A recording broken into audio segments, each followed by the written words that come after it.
Greetings, Earthlings, and we are in full swing of our water fast. And so I just wanted to come on here and quickly give you some tips on some things that you can do to be mindful of during your fast and also to be successful. So I wrote them down so that I wouldn't forget anything. But the first thing I want you to do is to set your intentions. Basically, get clear about why you're doing the fast. Some people are doing it for healing. Some people are doing it for spiritual growth. Some people are doing it literally to drop some weight. A lot of people will do a quick fast to lose weight real quick for an occasion or to kickstart a weight loss program. Whatever it is, set your intentions of your reason for doing this fast.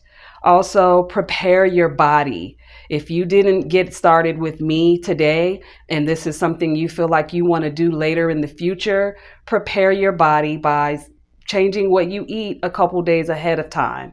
This is what's recommended by some. However, when I get started on a fast, I eat more than usual because I just do. I don't know. That's the greedy fat girl in me. I don't I don't know.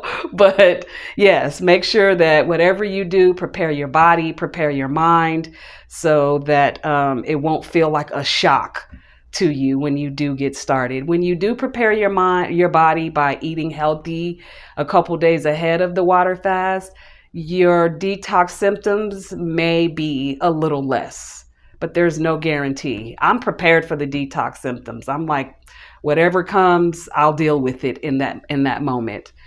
Okay, so set clear intentions, prepare your body, stay hydrated. A lot of times, just in general, we're not drinking enough water. Speaking of, I put lime juice in my water. That's why it looks a little cloudy. Add lime juice to your water if you need to. But whatever you do, stay hydrated. It's recommended that you drink at least a half a gallon to 1 gallon of water per day. That's really a lot for a lot of people. Try to stick to 2 liters if you can do that and sip on it. You have all day. Create a schedule of how much water you want to drink in a certain amount of time. Make sure that you rest. Your energy is going to be depleted, and you don't want to do anything negative or dangerous by completely depleting all of your energy and all of your electrolytes. So make sure that you rest. Obviously, do the bare minimum. If you have children, you can hang out with them, but try not to do too much strenuous running and playing, going to the gym and that kinds of stuff. I made the mistake of going roller skating when I did that first 21-day water fast because I just didn't know any better. I wasn't thinking. And I struggled to get back home from that skate session. It took me a long time to get back home because I had depleted all of my energy. And I think I was on day 2 or maybe the beginning of day 3. I had to stop at little fast food restaurants on the way back home. They gave me water. It was crazy. So whatever you do, just chill and rest. Meditate, journal, spend time with God, sit in silence. This is a very spiritual experience as well. So take advantage of that time. Avoid the triggers. If you're a TV watcher, turn off the commercials. Every other commercial is trying to bombard you with unhealthy, fattening food. And probably a lot of times it's food that you crave. So make sure you stay away from the triggers. Don't let people come around you with all of this unhealthy foods that you can smell, pizza and different stuff like that. Just avoid the triggers. I already told you to meditate. Be kind to yourself. That's the number one thing. Be kind to yourself. If you mess up, that's okay. You're human. Most people don't even try. If you only get through one day, hey, you made it through one day. There are benefits in that. And do your research.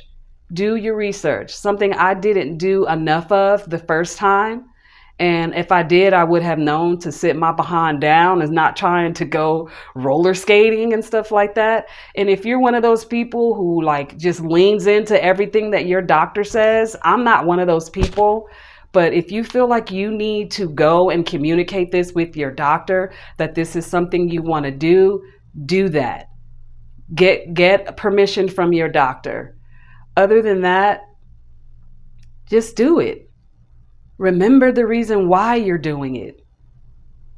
If you're trying to heal something, just keep thinking about how bad you've been feeling and visualize how happy you're going to be on the other side of having those symptoms, because this fast will eliminate a lot of symptoms that a lot of people go through, and it all stems from inflammation. The next time we talk about this, I'll give you more details of how fasting helps. So thank you for joining me. If you haven't and you're deciding to do it later, let me know. I would love to hear your results. Other than that, if you have any questions, just send me a message, like this video, and share it with a friend. Maybe you and a friend or family member can get on a challenge or something and do this together. It's always fun when you have someone in the mud with you, and then they can help you along, pulling you out. You can help pull each other out of the mud. So I love you. I'll talk to you next time.